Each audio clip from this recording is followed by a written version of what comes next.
framework and mechanism to reach and enforce more pleasurable agreements are important. Progress is going from less to more friendly environment. And you see the history of humankind.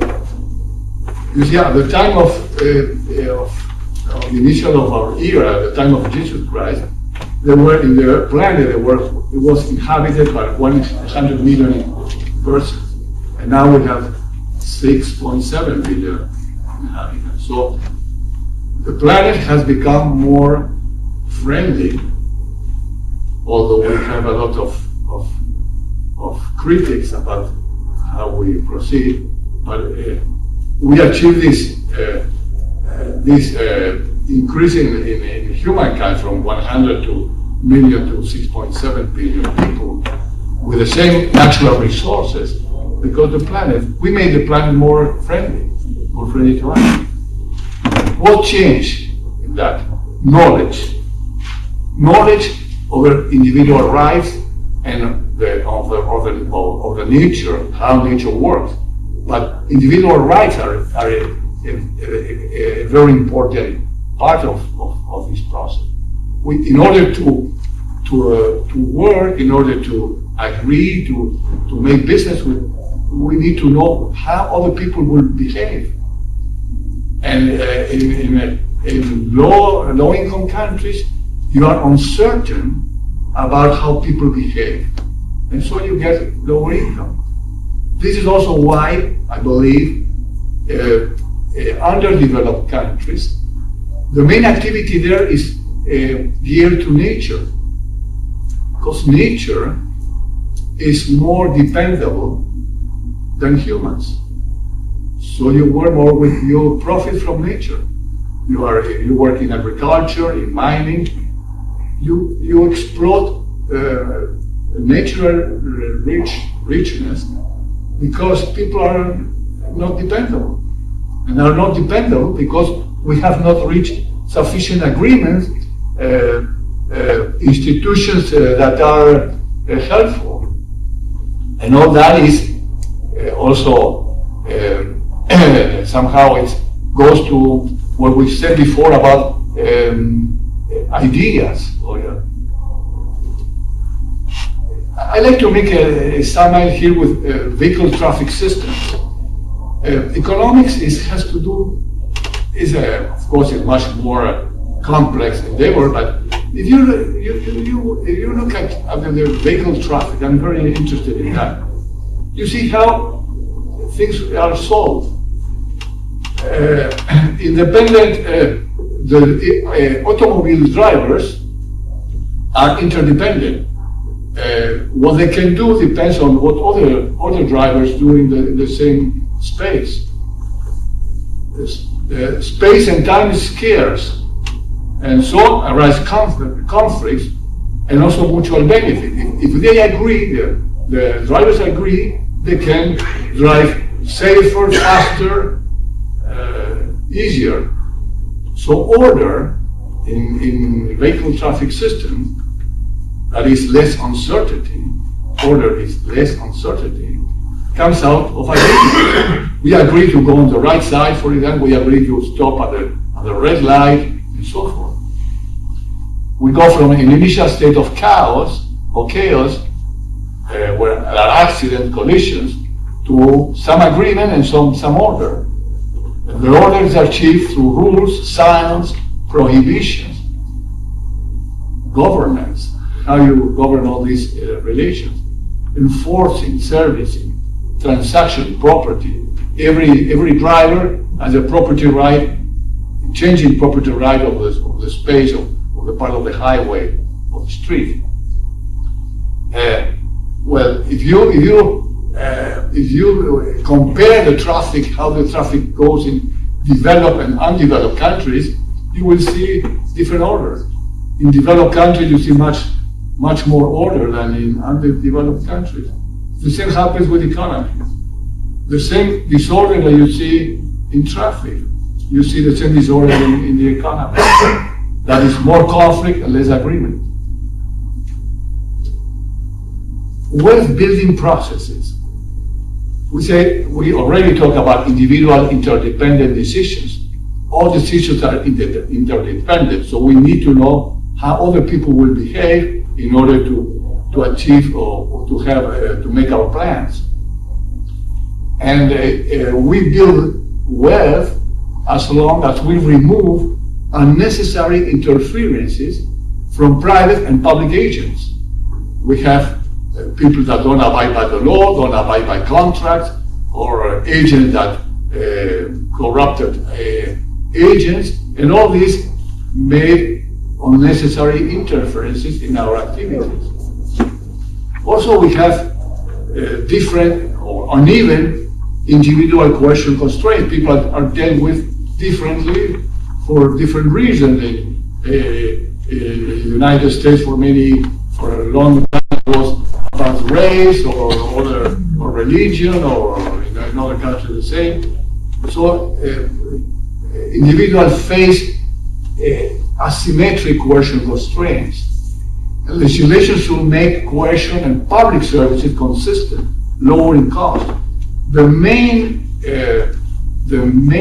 goal of legislation should be to lower unnecessary conflicts and to make more consistent services or measurements of what the rights, individual rights are. What is wealth, or how wealth is achieved? There's a miracle of wealth creation. Every exchanged party simultaneously obtains more value than she supplies. This is something that is difficult to understand for the lay people. People say, oh, if somebody wins, somebody loses. It's not possible to, at the same time, all people gain at the same time. This is something impossible. Nobody believes that.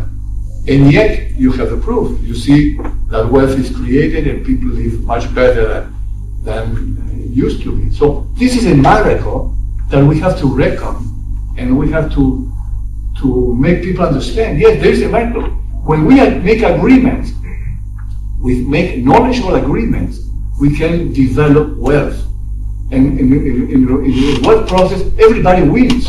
This is the important issue here.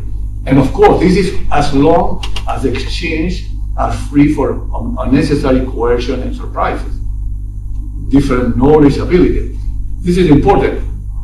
The wealth is created as long as the exchange is free from unnecessary coercion. It's voluntary, in the manner that, in the sense that as long as the exchanges are not free, then there's not wealth creation, or not that much wealth creation.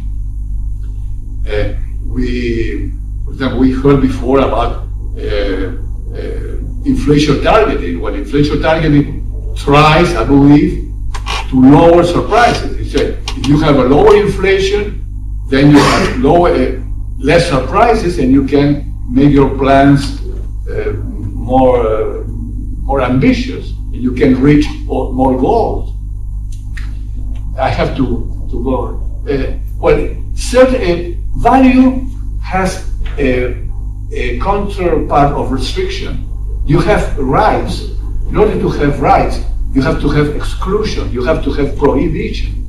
The problem is to make this prohibition, this coercion, order to make more value. When we talk about freedom, we talk also about coercion, about prohibition, because freedom and prohibition go together. It's something that is striking, but there are two sides of the same part. I will go faster than I wanted. So the economic process, people develop individual abilities, different knowledges and rights, abilities, knowledge and rights, to better satisfy other people's needs. And Hayek has make a strong emphasis on knowledge, how knowledge is achieved. And knowledge is developed through specialization, competition, trade, right delineation, consistent coercion, credit. Credit is a very important part of all the economic process, and we sometimes do not recognize. In every exchange, there is credit. We believe that we get some credit that we can use to buy other things that we didn't obtain when we sold stuff. So credit framework, credit institution is a very important part of all the economic process. Payment system that lower cost of transaction.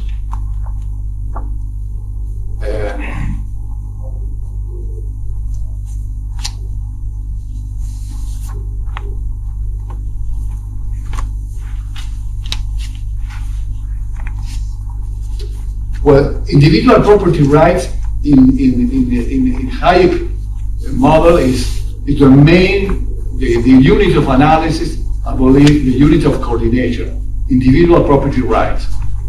Individual property rights entail incentive, decision-making rights.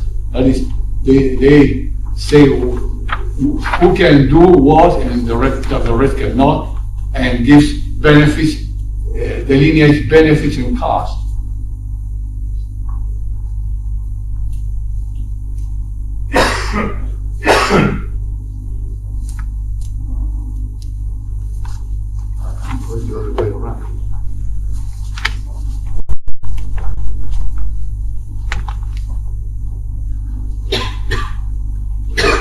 Activity coordination. Productive capacities are not given.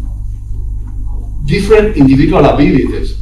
All of us have different individual abilities and separate individual desires. We have to coordinate. All the institutional framework coordinates these individual abilities and helps to develop individual abilities in the most valuable sense, and these separate individual desires. And all is built on knowledge, how people think, act, and free choice.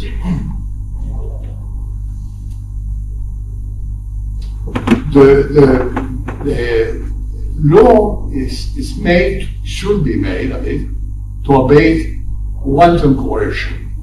Law is not to please particular legislators, leaders, or people. Legislation alter law because they have changed an understanding of social needs and the way the economy behaves, or they have different benefits of doing that. And really, legislation is a scientific endeavor, and its objective should be to improve satisfaction agreement of the exchanging party, or to lower general cost. This is the objective of law. It's not to please some people. It's really to obtain lower cost, to lower conflict, or to solve some conflict. And so law has to have some characteristics, some restrictions, cannot be written in any way. It should be written in some specific way to reach this. The institutional structure coaches individual wealth, agreement satisfaction. Asymmetric incomes are caused by asymmetric rules, rights, disagreement. When you study an underdeveloped country, you will see the country is not only poor or has lower income, lower average income, but also individual incomes are very asymmetric.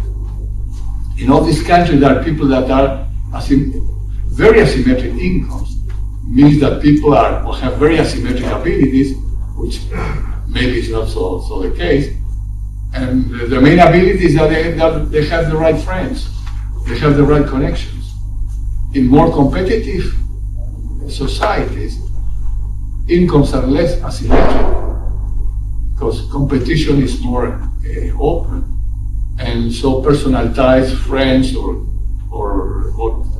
relationships do not count that much. Well, thank you very much.